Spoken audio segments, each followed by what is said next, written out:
Hey, dreamer, do you know why goals and dreams are so important?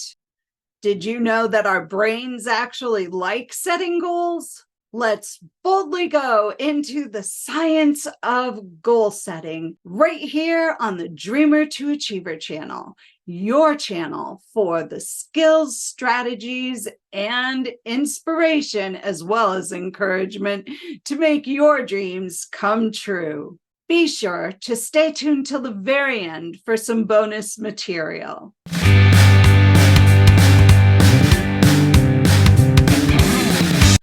Welcome, dreamers. I'm Ann Welch. I am a success coach and I've been an educator for more than 30 years. My passion is helping dreamers just like you achieve your dreams. In previous videos, we've talked about the importance of developing self-awareness in the Dreamer to Achiever process. We've also talked about how the process is iterative. You need to consistently move through it and around it and circle back to the beginning over and over again in order to make forward motion on achieving your dreams. Today, we're going to talk about why goal setting and dreaming is so important to us as a human being and how our brains are wired to really enjoy goal setting.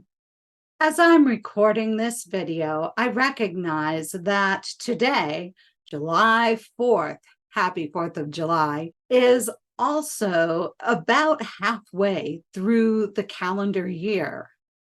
I wonder, have you achieved all of your New Year's resolutions?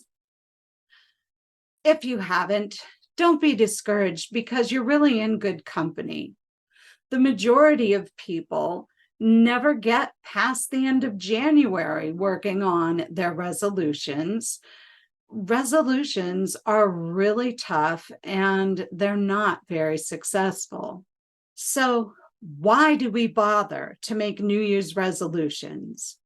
Why do we set goals? Are goals truly that important? Why do we set goals anyway? I believe that goal setting is part of human nature. In fact, Mark Twain once wrote, "Without dreams and goals, there is no living, only merely existing. And that is not why we are here." From learning to walk to winning a track meet, from riding a bike to getting a driver's license, from being hired for a job to an entrepreneur designing their own business, we all set goals. Did you know that your brain encourages you to set goals? You see, your brain has two prime directives.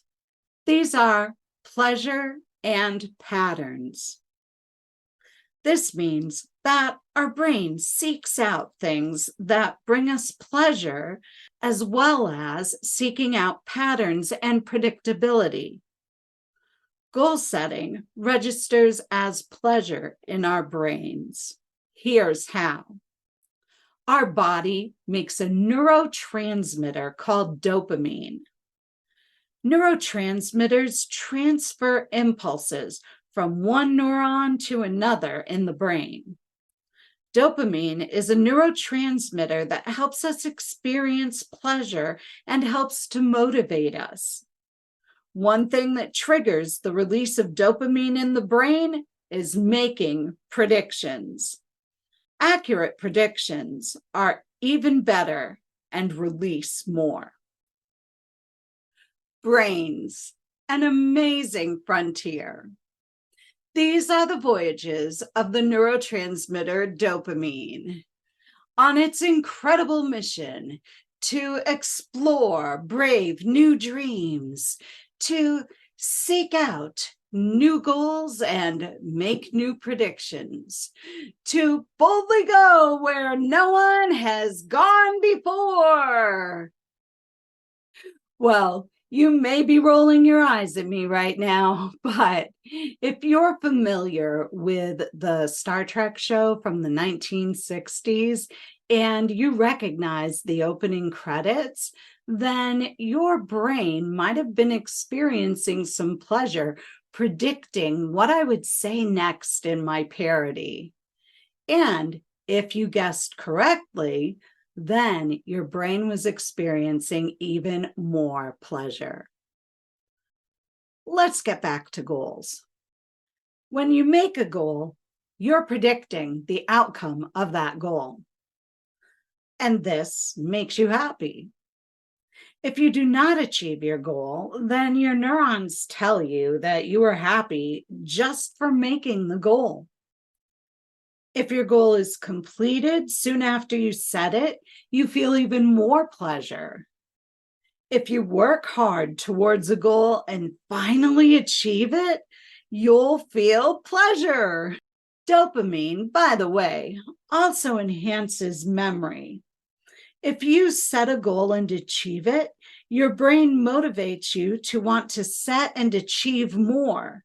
It remembers the patterns of successful goal setting in your life and strengthens them, seeking out pleasure and to continue the pattern. Please give this information a try. Set some small goals and see what happens. Take some time to reflect on past goals, whether they were successful or not, paying close attention to how you feel. I would love to hear from you about your experiences. In closing, live long and prosper and keep on dreaming. And now for your bonus material. I'm going to share a story with you today about the topic that I just spoke about. This came from a speech that I wrote 3 or 4 years ago for Toastmasters International. I'm a member of a local club, and it was towards the beginning of my Toastmasters speech-giving journey. This story is going to emphasize the importance of practicing, learning, especially learning from mistakes. We've spent a lot of time so far in our videos talking about the importance of self-awareness. This is another example of how important it is. When I first gave that speech, I made some major mistakes. I had props that malfunctioned. One of them was a white coat and a pipe for the Mark Twain section of the video. Another piece was that I would get going and then all of a sudden I would forget my lines. In fact, as a major Star Trek fan, I was mortified when I messed up the Star Trek piece. I didn't realize it, but I would have an opportunity to redo that speech. In fact, I created the opportunity to redo that speech. I was not happy with the way that it went, so I took some time and I reflected on what had gone wrong and what I did well and what things I could do to make the whole speech go better. I gave the speech again, and other than a lot of crutch words, which you also get in trouble for, those are words like and things like that we lean on when we can't remember what we wanted to say. Other than the crutch words, the speech went really well and it was very well received. So that is an example of how self-awareness and learning from failure can help you grow. Bye for now.